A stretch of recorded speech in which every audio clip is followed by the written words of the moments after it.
We make chocolates, hand-dipped chocolates with homemade centers.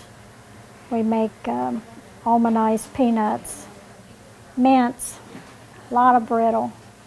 The candy shop is in the 4th generation. My husband Fred was in the fourth generation, and I've taken over for him.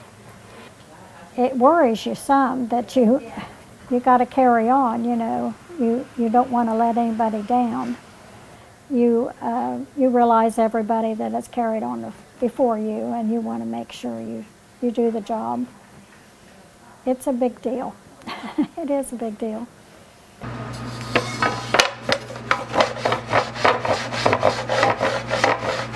Today we're making Buckeyes, and that's probably one of our best sellers. We have a big variety of creams and caramels, and we make up Valentine boxes and assorted boxes. The 13th and 14th is very busy. We try to get people to come in early, but it's never worked.